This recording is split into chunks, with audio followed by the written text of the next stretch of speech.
Jembatan yang ambles di Desa Wailaai, Kecamatan Karya Penggawa, Pesisir Barat, Senin pagi telah selesai diperbaiki dan sudah bisa dilewati kendaraan. Arus lalu lintas di Jalan Sumatera Lintas Barat Lampung menuju Bengkulu dan sebaliknya kembali lancar.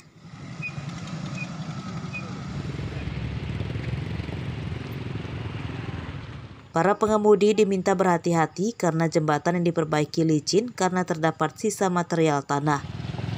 Wah, dapat kita lihat arus lalu lintas terpantau dari arah Bengkulu maupun menuju ke Krui, begitu juga dari arah sebaliknya sudah dapat dilalui oleh kendaraan R2, R4 maupun R6.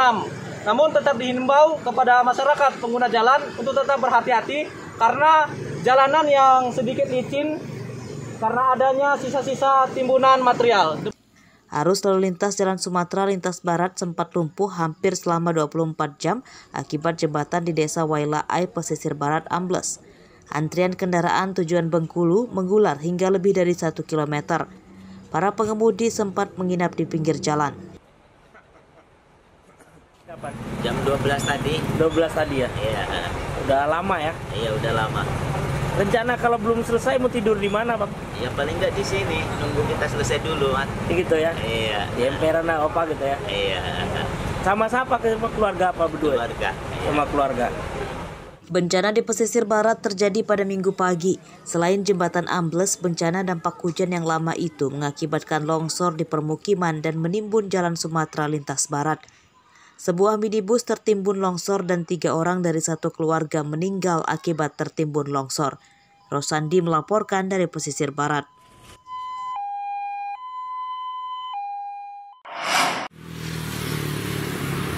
Suasana di Pondok Pesantren Nurul Ikhlas, Desa Sumber Makmur, Kecamatan Banjarmargo, Tulang Bawang, Senin pagi masih sepi.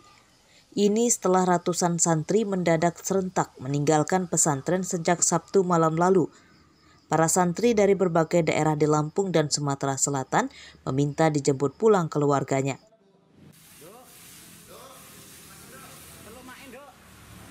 Hari kedua santri meninggalkan pesantren, pengasuh Pondok Pesantren Nurul Ikhlas, Maskur Al-Faruq, mengklaim bahwa kejadian itu akibat kesalahpahaman. Para santri ketakutan saat terjadi ketegangan buntut keputusan pesantren tidak mengizinkan 10 santri pulang beberapa hari lalu.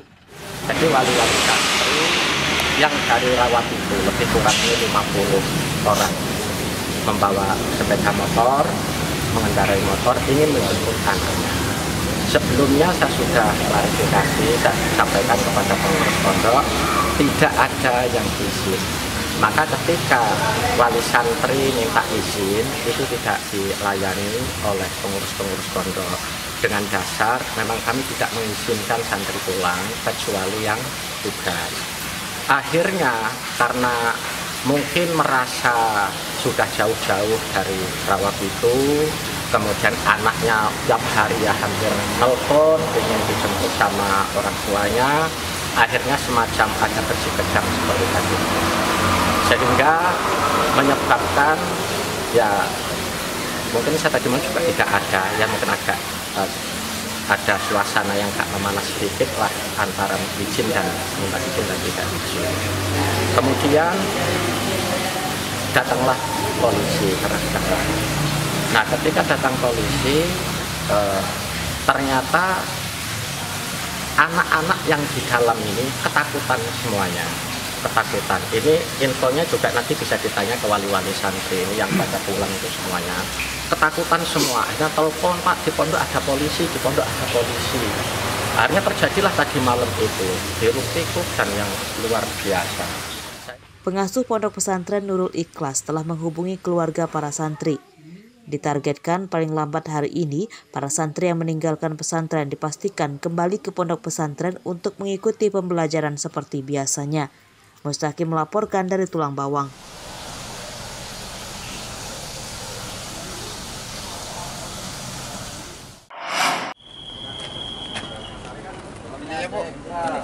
Raut kegembiraan terlihat di wajah Aditya Putra dan Triyanti, 2 warga Kelurahan Labuhan Raya, Kecamatan Kedaton, Bandar Lampung, Senin siang. Mereka gembira karena motornya yang hilang akhirnya ditemukan.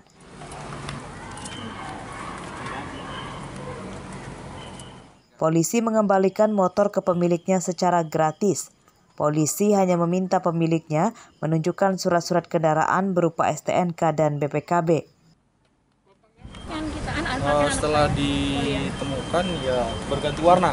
Tadinya motor itu kan merah. Akhirnya setelah dapat berita dari Kanit Ranmor bahwa menanyakan apa benar motornya hilang, akhirnya saya cek ke sini ternyata benar.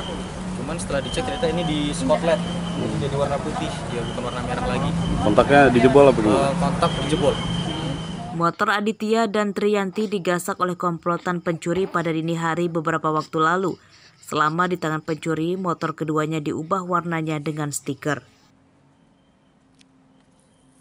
Rekaman CCTV menunjukkan komplotan pencuri sempat berkeliling di sekitar perumahan sebelum mengambil motor para korban yang terparkir di dalam garasi rumah.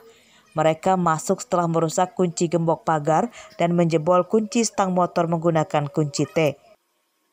Sesaat mereka melakukan pencurian lalu dilakukan pengejaran. Dilakukan pengejaran dari selepas dari TKP sampai arah Natar. Sampai di Natar, mereka merasa terdesak, mereka melakukan perlawanan. Melakukan perlawanan dengan melakukan penembakan ke arah anggota kita yang ngejar, anggota Resmob yang ngejar. Nah, saat akan dilakukan tembakan balik sama anggota kita dari TKP, mereka langsung melarikan diri. Nah, motornya ditinggalin. Pencuri kedua motor korban berhasil lolos dari sergapan polisi. Para pelaku menembaki polisi saat kabur dan meninggalkan motor yang dicurinya di jalanan. Robi Laste melaporkan dari Bandar Lampung.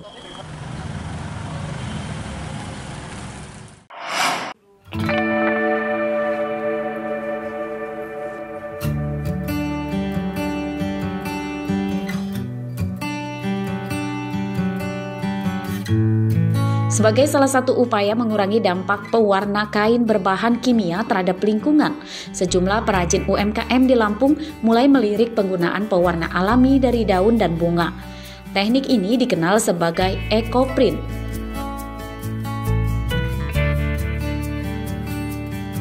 Salah satu perajin kain ekoprint yang sudah berjalan sejak 2018 adalah Anggraini Kumalasari, warga Kelurahan Labuhan Ratu, Kecamatan Kedaton, Bandar Lampung. Pewarnaan kain berbahan warna alami dilakukan di rumahnya untuk menghasilkan motif kain batik yang unik itu. Anggraini menggunakan bahan warna alami dari bunga, kulit pohon, dan daun-daunan.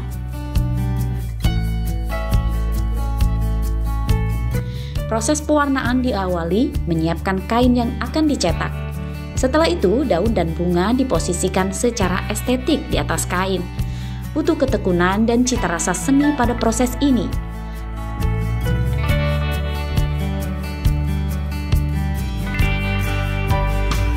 Kain kemudian digulung dan diikat kuat, lalu dikukus menggunakan api kecil selama beberapa jam.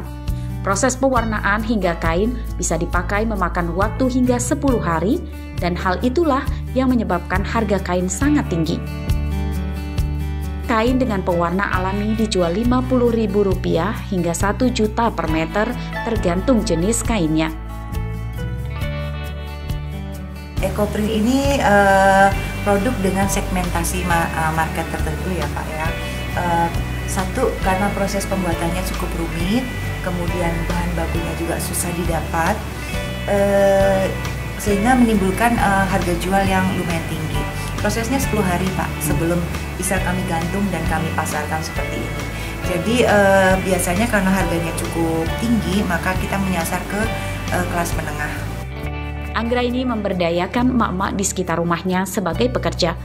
Mereka diajar mengumpulkan dedaunan hingga proses pembuatannya.